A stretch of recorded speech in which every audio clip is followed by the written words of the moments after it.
Selamat pagi teman-teman, apa kabar hari ini? Semoga selalu dalam keadaan sehat dan selalu bersuka cita ya. Nah, pagi hari ini kita akan masuk dalam pembelajaran agama Kristen.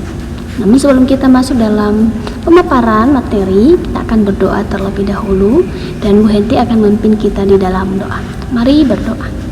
Terima kasih Tuhan Yesus untuk hari ini, hari yang indah yang Engkau beri bagi kami. Kami bersyukur atas pertolongan-Mu, pemeliharaanmu sepanjang malam yang sudah kami lewati. Dan hari ini kami akan belajar kembali mengenai beberapa hal, baik itu dalam pembelajaran agama Kristen maupun dalam pembelajaran kelas lainnya. Kami bersyukur untuk waktu ini dan kami menyerahkan hidup kami ke dalam tangan-Mu yang penuh kuasa. Di dalam nama Tuhan kami Yesus Kristus kami berdoa. Amin. Nah, pagi hari ini kita akan belajar tentang satu tema yang baru, yaitu hidup bersama. Silahkan sekarang coba perhatikan dirimu dan juga bandingkan dengan teman-temanmu yang mungkin kamu pernah melihatnya ketika bermain ataupun ketika video call lewat Zoom kelas. Pasti teman-teman sudah bisa mengenal teman-temanmu yang lain. Nah, di antara dirimu dengan teman-temanmu pasti ada banyak perbedaan. Ada perbedaan fisik, ada perbedaan kegemaran, ada perbedaan sifat, dan masih banyak perbedaan yang lainnya.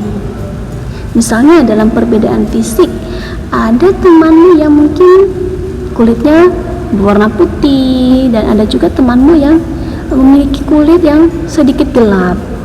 Ada juga yang berbeda model rambut, misalnya ada yang rambutnya keriting, ada yang rambutnya lurus, atau ada yang rambutnya ikal.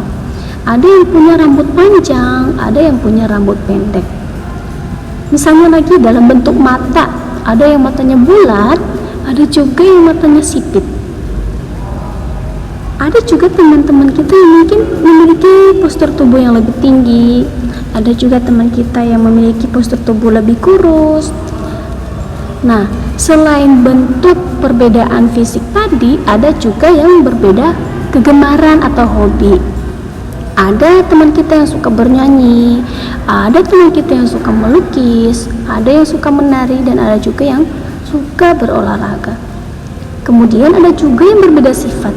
Misalnya, ada teman kita yang periang, pokoknya mau ada masalah apapun dia tetap periang.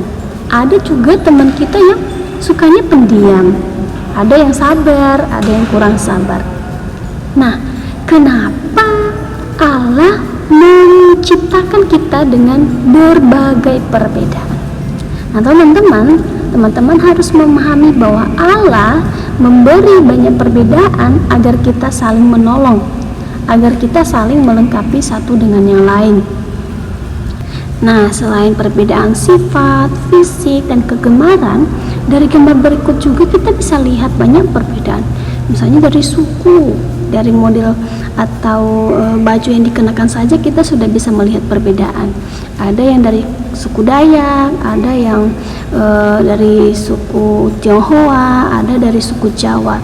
Nah, teman-teman, Tuhan menciptakan kita berbeda itu supaya kita saling mengasihi satu dengan yang lain, saling menyayangi satu dengan yang lain, dan berteman dengan siapa saja tanpa memilih-milih. Nah, sekarang kita mau baca dalam Mazmur pasal 133 ayat 1-3. Perikopnya di situ dikatakan persaudaraan yang rukun. Ayat 1, nyanyian ziarah Daud. Sungguh alangkah baiknya dan indahnya apabila saudara-saudara diam bersama dengan rukun. Seperti minyak yang baik di atas kepala meleleh ke janggut, yang meleleh ke janggut Harun dan ke leher jubahnya. Seperti embun gunung Hermon yang turun ke atas gunung-gunung Sion. Sebab kesanalah Tuhan memerintahkan berkat kehidupan untuk selama-lamanya. Nah, dari ayat yang sudah kita baca tadi, jelas sekali bahwa Tuhan menginginkan kita untuk selalu hidup rukun. Nah, pasti dalam kehidupan sehari-hari kita menemukan banyak perbedaan. Misalnya yang sudah Bu Yanti sampaikan tadi, kita dengan teman kita itu berbeda. berbeda sikap, berbeda karakter, bahkan berbeda kepercayaan. Oleh sebab itu, meskipun kita berbeda, kita harus saling menyayangi satu dengan yang lain. Kita tidak boleh memilih-milih teman. Mari belajar kembali dari kisah Daud dan Yonatan yang sudah kita pelajari, bahwa dalam pertemanan kita tidak boleh pilih-pilih teman. Kita harus saling menyayangi siapa saja dan saling menghormati dan menghargai satu dengan yang lain. Harus selalu diingat bahwa kehidupan kita akan indah bila kita semua saling menghormati dan menghargai satu dengan yang lain. Tuhan Yesus memberkati. Demikian pemaparan materi hari ini, dan silakan menyimak tugasnya di Google Classroom. Sebelum kita menutup kelas, Bu Henti akan memimpin kita kembali di dalam doa. Mari berdoa. Tuhan Yesus, terima kasih buat hari ini kami sudah belajar tentang hidup bersama. Ajar kami untuk saling menghormati satu dengan yang lain dan saling peduli satu dengan yang lain. Di dalam nama Tuhan kami Yesus Kristus kami berdoa. Amin.